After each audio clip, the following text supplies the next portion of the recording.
They came to an empty grave and found a god waiting. Commander Ava Rostova watched the Tartarus maw devour starlight. From the command deck of the Accord patrol ship, Vindication, the view was a liar's masterpiece. It was a serene vortex of dust and captured light, a slow-motion whirlpool around a caged pulsar. But the serenity was a shroud over a boneyard of shattered fleets and broken ambitions. The stakes were simple and absolute: find the relic before the jackals did. The kith of unfettered claim were already here, their ships little more than weaponized foundries ready to melt history for a quick profit. Anything, Solon Eva asked, her voice a low counterpoint to the bridge's hum. The ship's fleet mind, Solon, manifested as a calm latticework of blue light across the main holo display. Negative, Commander. The Kith fleet maintains its search grid. Gravitational interference from the pulsar and the Dyson ruins continues to mask any definitive signature. A single insistent whisper of data scrolled at the bottom of the screen, a ghost that had haunted their sensors for 3 rotations. It was a patterned energy fluctuation, too rhythmic for nature, too faint for technology. "Their clumsy tactical officer," Kalen grunted from his station, his knuckles white on the console's edge. "They broadcast their intentions with every engine burn. We could have hit them twice already." Eva kept her eyes on the swirling abyss and revealed our own position for what? A minor victory that costs us the prize. Her gaze drifted to a small, worn sigil etched into her console, a balanced scale held over a chained star. It was the symbol of the Anchorage-class Saint ship's relics from an age when humanity wrote laws in fire and steel. They were looking for the Saint of Measures, a legend whispered in legal archives and navigators' ghost stories. Humanity had forgotten how to build such things. Kalen fell silent, but his frustration was a palpable force on the small bridge. He saw the kith as a nail to be hammered. Eva saw them as a symptom of a greater sickness, a lawless greed that the Accord was too overstretched to cure. The Saint of Measures was meant to be a cure, a judge with guns, an archive that could enforce its rulings. A power like that could stabilize a dozen sectors or shatter them if it fell into the wrong hands. It was a choice between a miracle and a cataclysm. Linguistics reports a potential correlation. Solon announced the light of its lattice pulsing gently.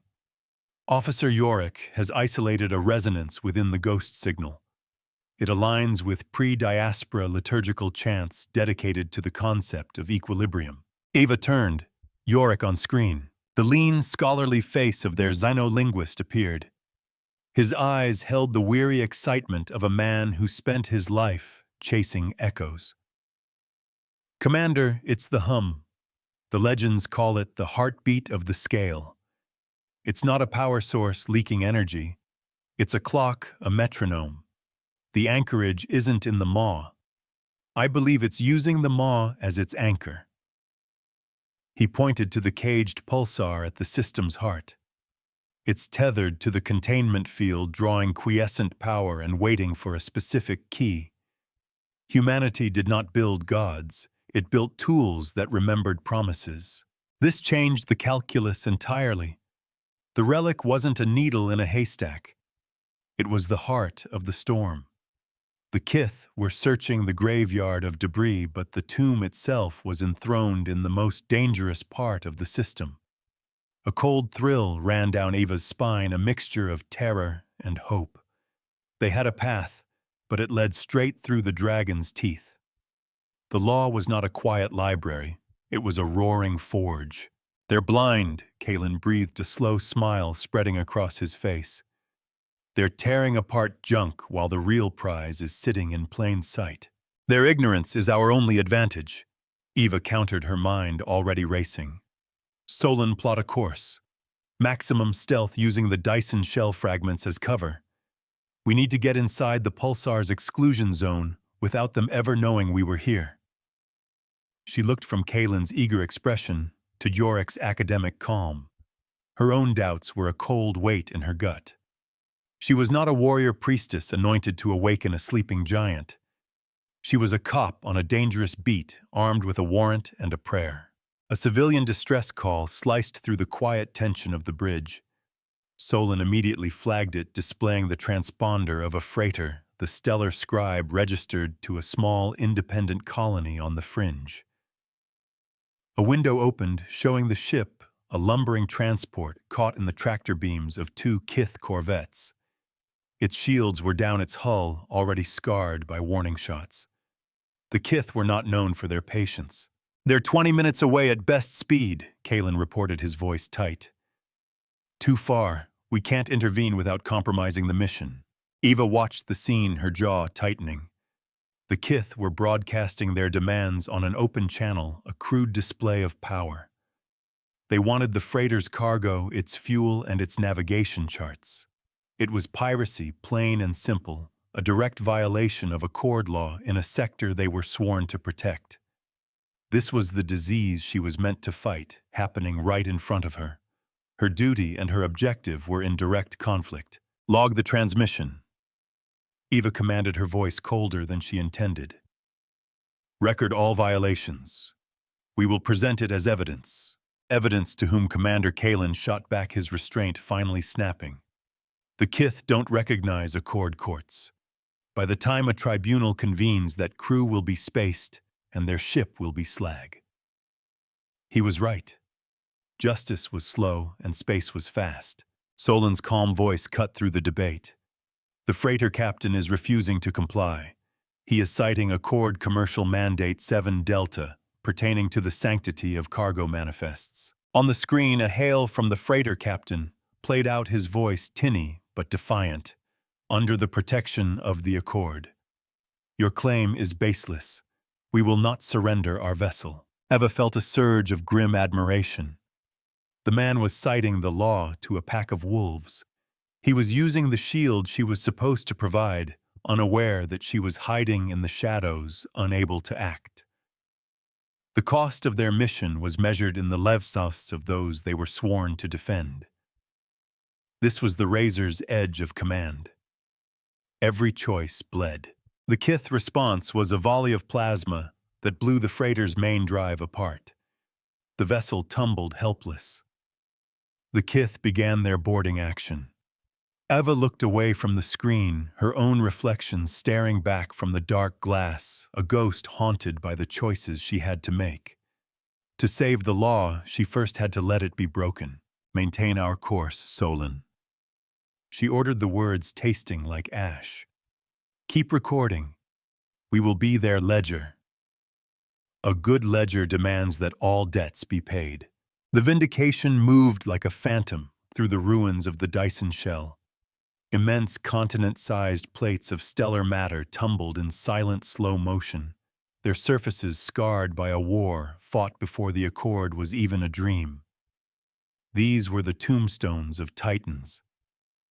Kalen piloted them with a surgeon's focus, using the gravitational shadows of the debris to mask their energy signature.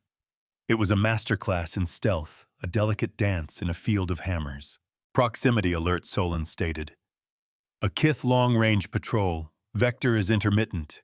They are sweeping the area with active scans, but the shell fragments are providing significant cover." "Bring us to a full stop behind that strut," Eva commanded, pointing to a twisted spine of neutronium, the size of a mountain range.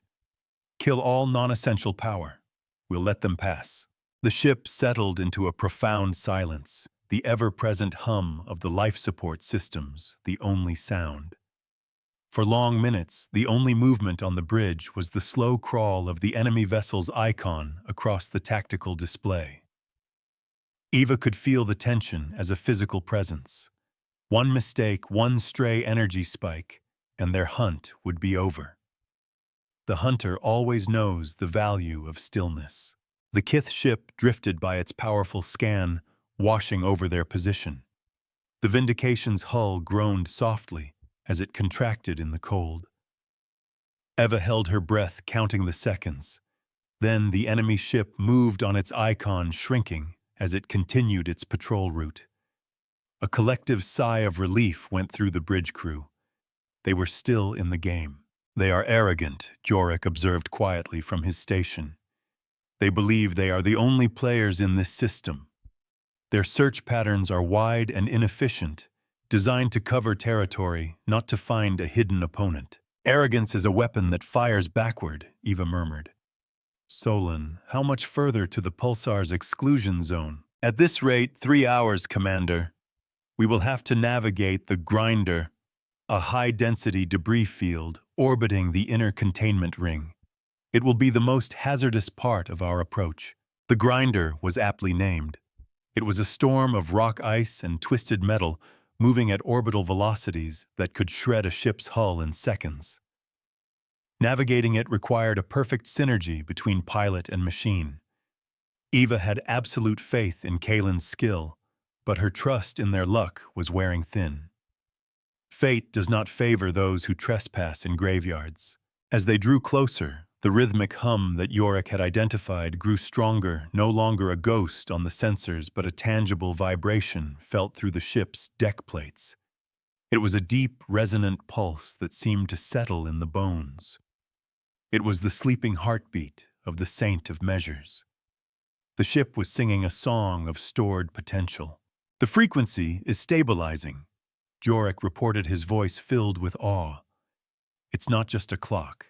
It's a carrier wave. It's broadcasting something. Data. An immense amount of data, but it's encrypted with a key we don't possess. It's a legal codex, Ava realized aloud. The entire body of old Accord law precedent and philosophy broadcast as a challenge. It's not just waiting for a key. It's asking a question. She looked at the sigil on her console. The chained star represented power under control. The scales represented judgment. The question was clear: who are you to wield me? We are approaching the Grinder, Solon announced, its calm tone a stark contrast to the maelstrom appearing on the forward view screen. The view was breathtaking and terrifying. It was a river of lethal projectiles, a chaotic dance of destruction. Kalen's hands moved over his controls with an unnatural grace, his earlier aggression channeled into pure focus. The Vindication plunged into the storm. For the next hour, the ship was a leaf in a hurricane. Proximity alarms shrieked as chunks of debris skimmed past their shields. The hull shuddered under minor impacts. Every member of the crew was at their post, a silent, efficient machine working in unison. A crew is a promise each member makes to the others. They emerged from the Grinder battered but intact. Their port shield emitter was flickering, and a deep scar ran along the ship's dorsal spine. The cost of passage had been paid. But before them, wreathed in the incandescent glow of the pulsar's containment field, was their prize. The Saint of Measures was not landed or docked. It was woven into the containment field itself, a seamless integration of ancient ship and stellar engineering. It was impossibly large, its hull a dark obsidian alloy that seemed to drink the light. Its lines were severe, a fusion of a cathedral and a battleship. It did not look like a machine. It looked like a judgment rendered in metal. Sleeping arrays, vast sensor spines, and weapon emplacements covered its surface like the quills of a slumbering beast. The scale and star sigil was emblazoned on its prow, a symbol of stark and terrible authority. By the founders, Jorik whispered. It's real. And we're not the only ones who found it, Kalen said, his voice grim. He was right. A flotilla of Kith ships was assembled before the ancient vessel. They weren't searching anymore. They were preparing for a siege. At their center was a larger vessel, a modified mining platform bristling with crude heavy weapons and salvage claws. They were trying to brute force their way in, treating the Saint ship like a stubborn vault. Pathetic. Power that must be taken is never truly owned. They've been trying to cut into the hull, Solon reported. Their efforts have had no effect. The hull alloy is self-repairing at a quantum level. However, their attempts have triggered a response. As if on cue, a wave of energy washed out from the Saint of Measures. It was not an attack. It was a message projected into the minds of every person in the vicinity. The voice was not sound, but pure meaning, a concept given weight. State your claim by law, not by force. Who is worthy? The Kith commander, a brutish-looking man with a scarred face, appeared on the Vindication's comm screen, his open broadcast a sneer. We claim this vessel by right of salvage. It is derelict, abandoned. It is ours to take. He punctuated his statement by firing a heavy mining laser at the ancient hull. The beam dissipated harmlessly, absorbed without a trace. The silent mental voice of the anchorage responded, its tone one of infinite cold patience. The claim of salvage applies to the unclaimed. This vessel is a sworn servant of the law. Your claim is denied. Then we'll tear you apart and sell you for scrap, the Kith commander roared, his frustration boiling over. He ordered his fleet to open fire. A storm of kinetic slugs and plasma bolts erupted, washing over the Saint ship's dark form. It was a child throwing stones at a mountain. The anchorage did not even raise shields. It simply endured its presence, a silent rebuke to their violence. True strength has no need for spectacle. Commander, what are our orders? Kalen asked, his hand hovering over the weapons console. We could hit them while they're distracted.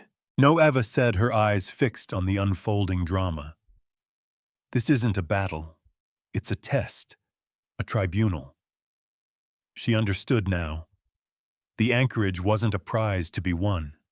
It was a judge waiting for a plaintiff. The Kith had already failed their entrance exam. Yorick, she said, her voice steady.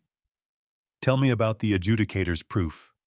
The legends, what did they say? Yorick's eyes lit up with understanding. It was a process, not a password. The commanding officer of a vessel seeking aid from an anchorage had to present a case of merit. They had to prove they understood the principles the ship embodied. They had to teach it their understanding of justice. He paused.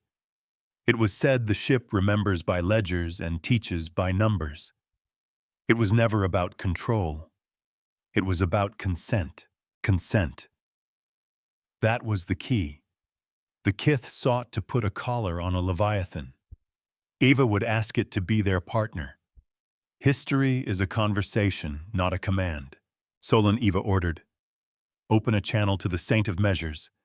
Use the resonance frequency Jorek discovered. No video, just a data stream. And prepare to transmit our logs, everything since we entered this system. Commander Kalen questioned, confused. What are you going to say? Eva met his gaze, her own resolve hardening into something sharp and clear. I'm not going to say anything. I'm going to file a report. The data stream opened a silent thread of light, connecting the small patrol ship to the ancient giant. There was no grand speech, no impassioned plea. Eva, through Solon, simply transmitted the facts. The Vindication's mission charter was sent first, establishing their authority as enforcers of the Accord. Then came the log of the Kith's fleet, their illegal entry, their harassment of civilian traffic. The final exhibit was the complete unedited recording of the attack on the Stellar Scribe, including the captain's courageous, futile citation of the law. It was a cold, factual indictment, a ledger of crimes. When the transmission was complete, Eva sent one final, simple text message, translated by Solon, into the formal legal language of the old Accord. We, the crew of the Accord vessel Vindication, acting under the authority of Interstellar Compact Article 1, present this evidence of lawless action. We do not claim ownership. We claim stewardship. We ask for a judgment, not a weapon. We ask the Saint of Measures to fulfill its sworn purpose. We submit our case. For a long moment, there was only silence. The Kith continued their pointless assault. The pulsar continued its rhythmic beat. The universe held its breath. Then the hum changed. It deepened, rising in pitch from a subtle vibration to a resonant, world-shaking tone. Lights began to flicker to life across the surface of the Saint of Measures, tracing patterns of intricate circuitry that had been dark for millennia. The sleeping arrays stirred vast weapon emplacements, shifting with a silent, inexorable grace as they calibrated their positions. The obsidian hull seemed to come alive, shimmering with an inner power that made the surrounding space warp and bend. The great sigil on its prow, the scale and the star, began to glow with a brilliant white light. The mental voice returned, but this time it was different. It was no longer a question. It was a verdict. The ledger is accepted. The case has merit. Stewardship is granted. A new stream of data flooded the Vindication's systems, not a broadcast, but a direct, intimate link. It was access control emerging of the ancient ship's mind with their own. Solon's light lattice flickered momentarily, overwhelmed by the sheer volume of information. It was the ship's history, its power levels, its tactical capabilities. It was a grant of trust. A title appeared on Eva's command screen, stark and simple. Temporary Adjudicator, E. Rostova. Solon Eva breathed, her heart pounding. What's our status? The AI's voice was filled with a new profound sense of awe. Commander, the Saint of Measures is now slaved to your command. Its power reserves are at 97%. Its weapon systems are online. Its logic is absolute. It defines justice not as an ideal, but as a mathematical equation to be solved. The Kith fleet had stopped firing. Confusion and fear were rippling through their communications. They had been trying to wake a dog and had instead roused a dragon. Their commander's face reappeared, his bravado gone, replaced by a dawning horror.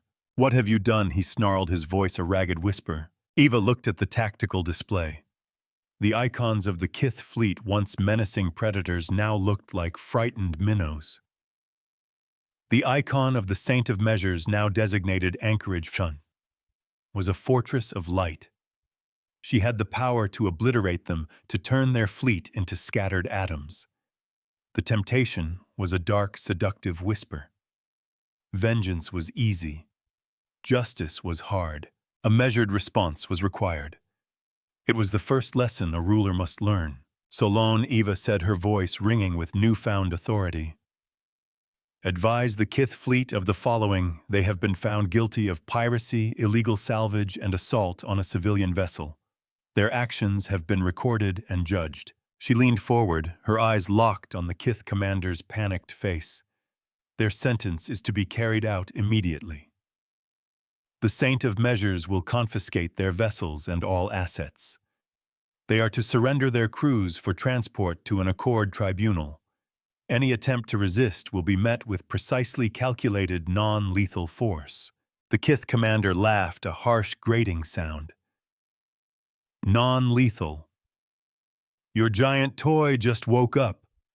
You don't have the control for that, he barked an order. All ships full power, target the patrol boat. If we can't have the prize, no one will. The Kith fleet, choosing defiance over surrender, turned its guns on the Vindication. They knew they couldn't harm the Anchorage, but they could still kill the one who held its leash. It was a spiteful, desperate act, a final foolish crime to add to their ledger. Commander, multiple weapon locks, Kalen shouted. Incoming fire. Solon Eva said, her voice calm. The adjudicator's proof was about understanding the law. Let's give the Kith their first lesson. She paused, watching the storm of plasma and kinetic rounds converge on their position. Show them the meaning of the scales. A mirror reflects the truth of the face before it. The Saint of Measures moved. It didn't fire a single weapon. Instead, a vast shimmering field of energy projected from its prow, a plane of pure force that intercepted the incoming barrage. But it didn't absorb the energy. It didn't block it. It caught it. The plasma bolts, the kinetic slugs, the missiles, they all stopped dead, held in a perfect stasis field, a museum of imminent violence. The energy of their own attack was gathered, contained, and held before them. The Kith fleet fell silent, their screens showing their own ordnance suspended in space, waiting. They had loaded the gun that was now pointed at their own heads. The Anchorage spoke again, its mental voice a cold, clear bell of judgment. The law is a mirror. It returns what is given. Then, with an elegant, almost gentle precision, the field collapsed and sent every single shot back along its original trajectory. It was not a volley. It was a refund. The Kith ships were hammered by their own weapons, their shields flaring and dying, their engines overloading, their weapon emplacements exploding. It was a perfectly mirrored attack, a lesson in causality, delivered at the speed of light. Within seconds, the entire Kith fleet was disabled. Not destroyed, but crippled. Their drives were shattered. Their weapons were slag, but their life support systems remained intact. It was the work of a surgeon, not a butcher. Power is not the ability to destroy. It is the wisdom to know when not to.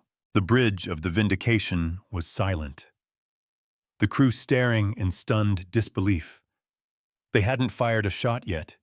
They had achieved a total, flawless victory. Yorick was muttering about legends of perfect reciprocity, his academic curiosity overriding his fear. Kalen was just staring at his tactical board, a slow grin of pure, unadulterated respect on his face. He had wanted a hammer, and Eva had given him a scalpel that could shatter mountains. Solon damage report on the Kith fleet. Eva ordered, her own voice steady, despite the tremor in her hands. All vessels are neutralized, Commander. No critical breaches of crew compartments detected. Their combat capability is 0. Solon's lattice of light seemed to glow brighter. The anchorage also informs me it has taken control of their navigation and life support systems. The prisoners are secure. Eva leaned back in her chair, the adrenaline slowly beginning to fade. She had awakened a power beyond her wildest imagination, a force that didn't just win battles, but taught lessons. It didn't punish with rage, but with logic. This was more than a warship. It was a teacher. It was a future. And it was her responsibility. The weight of that duty felt heavier than any star. But their ordeal was not over. A new alarm blared through the bridge, this one far more urgent. Commander Kalen yelled, pointing at the tactical display. New contacts. A lot of them, they just dropped out of hyperspace at the system's edge. Eva's blood ran cold. On the screen, a fleet of new icons appeared. They were sleek, angular warships, their transponders broadcasting clear Accord identification. But they weren't from her sector. They were First Fleet vessels, the polished, powerful fist of the central government ships that rarely ventured to the chaotic fringes. And they were flying in battle formation. At their head was a flagship, the Abacus of Sol, a vessel known throughout the Accord. It was the personal command of Inquisitor General Valerius, a man whose name was synonymous with rigid, unforgiving legalism. He was the head of the Concordance, the internal affairs body that policed the Accord itself. He was a man who saw relics not as tools, but as threats to be contained. Legalists fear the spirit of the law, for it is not bound by words. "They're hailing us," Solon announced. "Priority 1 encrypted channel. It's the Inquisitor General himself." Eva straightened her uniform. The fight against the lawless was over. Now she had to face the law itself. On screen, the face of Inquisitor General Valerius filled the view screen. He was an older man, with a severe ascetic face, his eyes like chips of ice. He did not look pleased. He looked like a man who had come to put a stop to a dangerous heresy. "Commander Rostova," he began, his voice devoid of any warmth. "You are to stand down immediately. By the authority of the Concordance, you are to cede control of the artifact designated Anchorage 1 to my authority. You have meddled with forces you do not comprehend. This is not a negotiation." Eva felt a chill settle over her. Valerius wasn't here to help. He was here to take her key. He saw the Saint of Measures as a loose cannon, a piece of ancient, unpredictable power that threatened the carefully controlled order he had built his career on. He would see it locked away in a high-orbit vault, studied and dismantled, its spirit silenced forever. He would cage the law to make it safe. The conflict triangle had just snapped into sharp, brutal focus. She had fought off the looters who saw the law as a prize to be plundered. Now she faced the legalists who saw it as a threat to be shackled. Her own moral line, her belief in a living, breathing justice, was pitted against Valerius's cold, sterile calculus of control.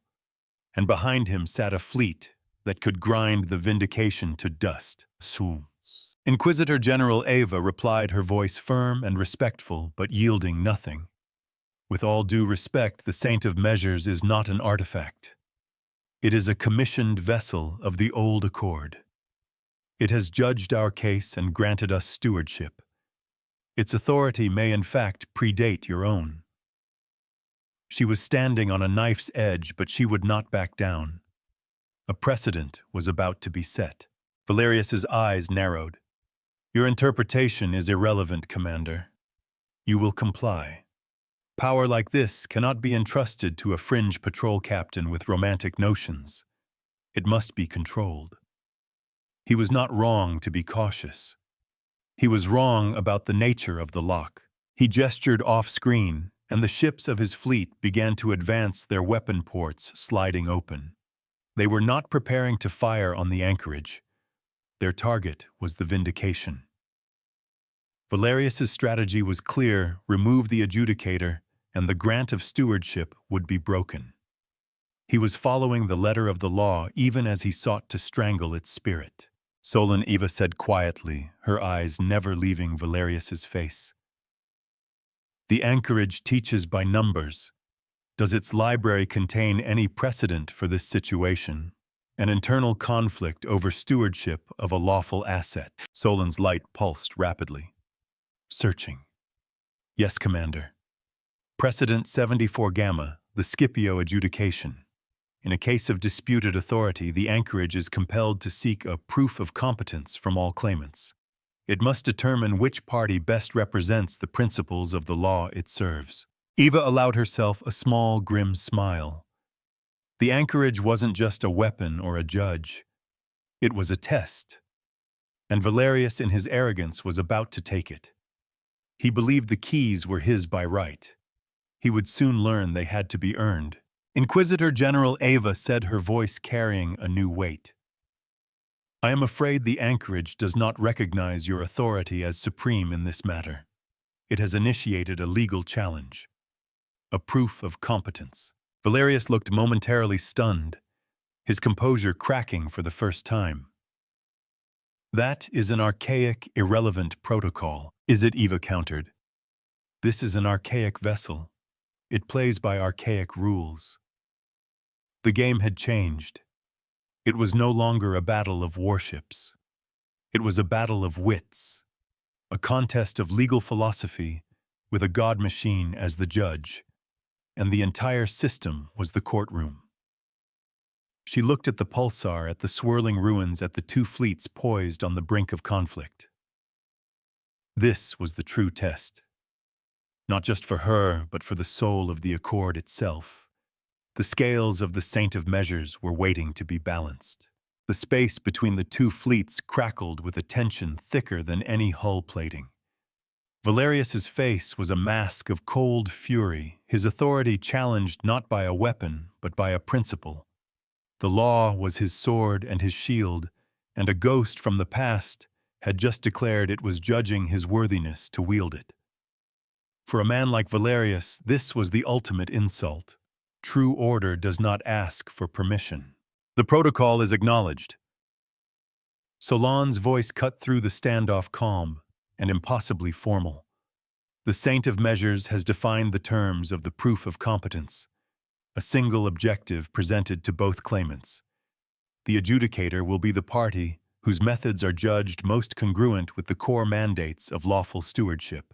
On the main holodisplay, the system map resolved into a new tactical problem. The disabled Kith fleet, their icons blinking a baleful red, became the focal point. A timer appeared in the corner of the display, counting down from 2 hours. A new set of data scrolled beside it, detailing atmospheric leaks, failing life support systems, and rising radiation levels within the crippled vessels. They were not just disabled.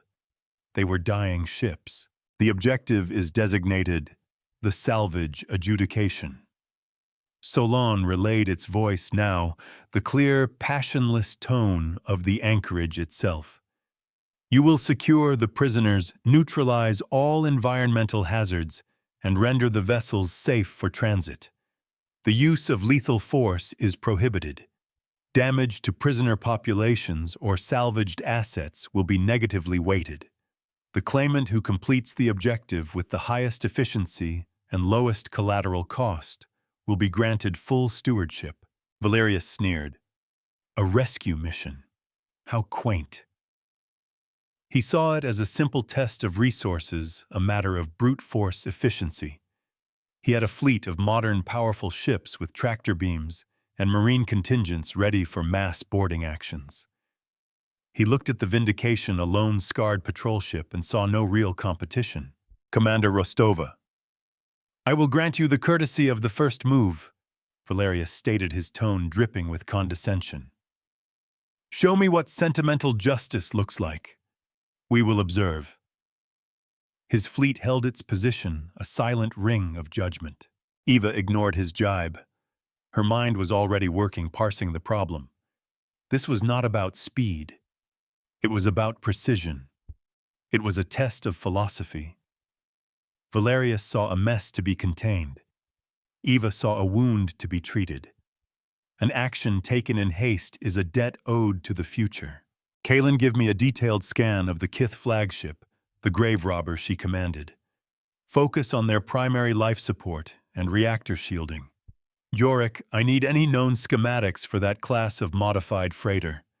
We need to find the quickest way to stabilize them from the outside. Solon, she continued, turning to the pulsing lattice of light. Can the anchorage project focused energy fields, not to move them but to reinforce them like a splint for a broken bone? Solon's light brightened.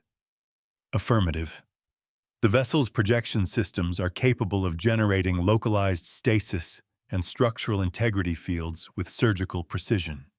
The energy cost is significant but manageable. That's our approach, Eva decided. We don't board them.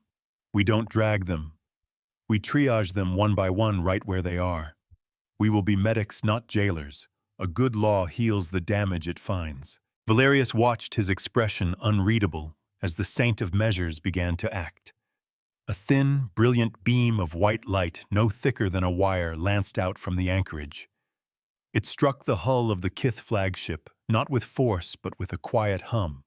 On the tactical display, the red warnings for that vessel began to stabilize. The atmospheric leaks sealed the radiation levels dropped. The ship was being held together by a thread of pure law. They're patching the hull with a focused integrity field, Kalen said, his voice a mix of awe and disbelief. They're performing remote surgery on a ship's superstructure from 50,000 kilometers away. One by one, the anchorage extended these threads of light to the most critical vessels in the disabled fleet. It was a slow, deliberate process, a weaver mending a torn tapestry. There was no rush, no grand display of power. It was the careful, methodical work of a true steward. Power is best demonstrated through its restraint.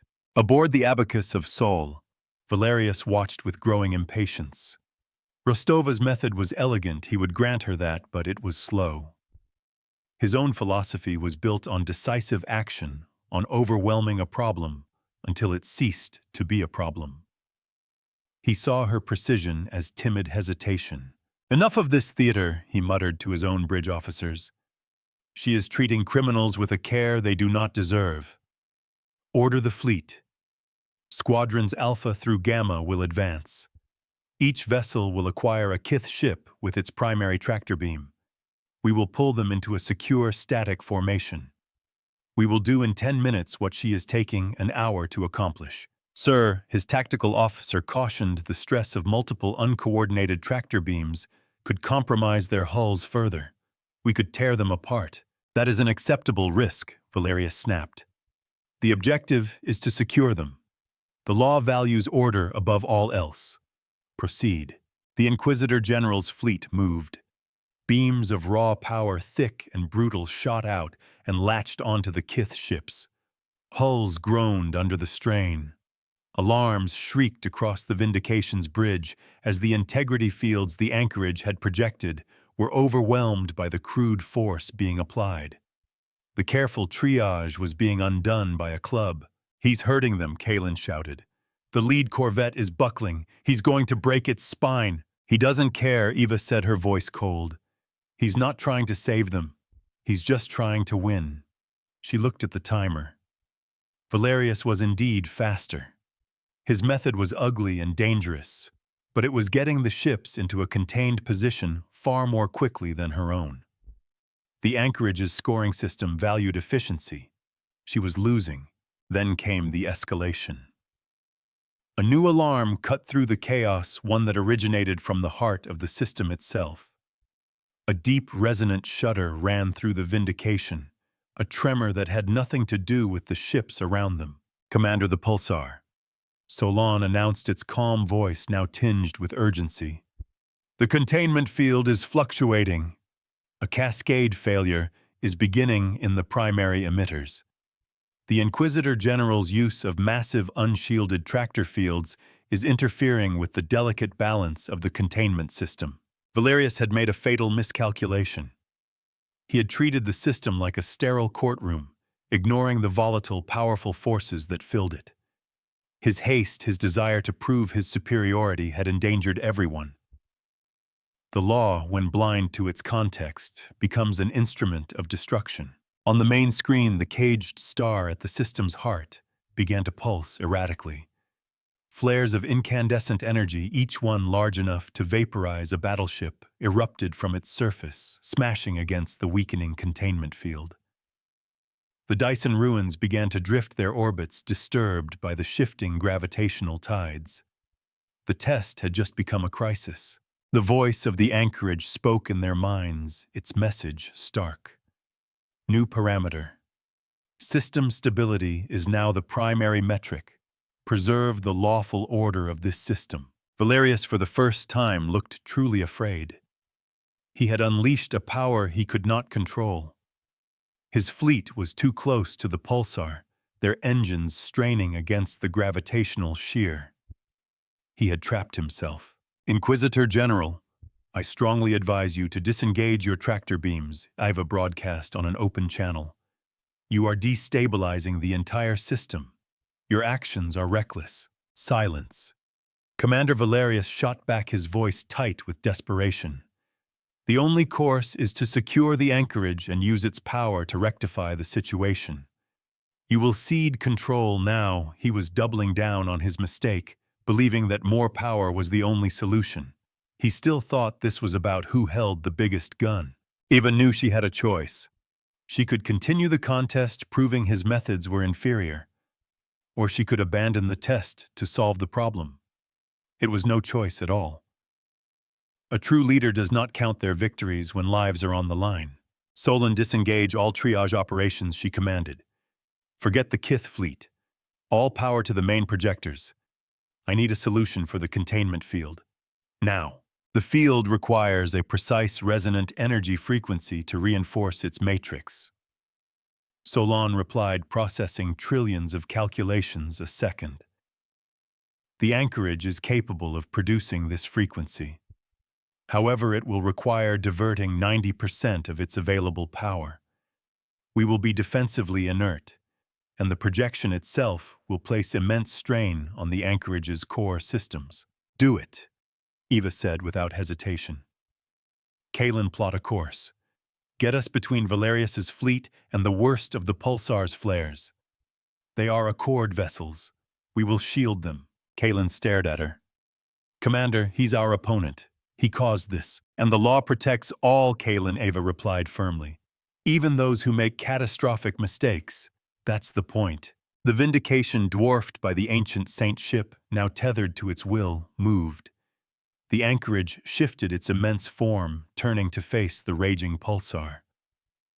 Valerius's fleet was trapped, their ships struggling against the gravitational tides, their shields flickering under the onslaught of stellar radiation. Then the Saint of Measures sang its song. A vast, intricate wave of pure energy, patterned and complex, erupted from the anchorage. It was not a weapon. It was not a shield. It was a tuning fork designed to resonate with the failing containment field. The wave washed over the pulsar, and the violent, chaotic eruptions began to calm. The wild pulsing slowed, settling back into its rhythmic, stable beat. The containment field, once flickering, now shone with a steady, renewed light. The anchorage was holding a star in its hands. The cost was enormous. Lights flickered across the ancient ship's hull as entire sections were powered down to feed the immense projection. Heat warnings flared on Solon's display. The strain was immense, a god holding back a tide of chaos. A ledger must always be balanced, even at great cost. From the bridge of the Abacus of Sol, Valerius watched in stunned silence. Rostova had abandoned the contest to save him. She had used the ultimate power not to win, but to serve. She had protected his fleet from the consequences of his own arrogance. He had seen the law as a set of rules to be imposed. She had shown him it was a duty to be fulfilled. The pulsar was stable. The system was secure. The timer for the proof of competence had run out minutes ago. The mental voice of the anchorage returned, and this time it was not a projection to a few ships. It was a broadcast across the entire system, a verdict delivered to every mind. The proof is complete. Claimant Valerius sought to control the law. His method was dominance. His result was chaos. Claimant Rostova sought to serve the law. Her method was stewardship. Her result was order. The voice paused, letting the weight of its judgment settle. Stewardship is granted permanent and inviolable to adjudicator Eva Rostova and her command. The law has found its measure. On the command console in front of Eva, the title, Temporary Adjudicator, vanished. In its place, a new designation burned in stark white letters, Adjudicator in Perpetuity. Aboard the Abacus of Sol, every console on Valerius's bridge flashed with the same message. His command codes were rescinded. His authority in this system was rendered void by a higher power. He was no longer an Inquisitor General here. He was just a witness. He had been outmaneuvered, outthought, and judged unworthy not by an enemy, but by the very principles he claimed to embody. His face, once a mask of cold certainty, was now a ruin of shattered pride.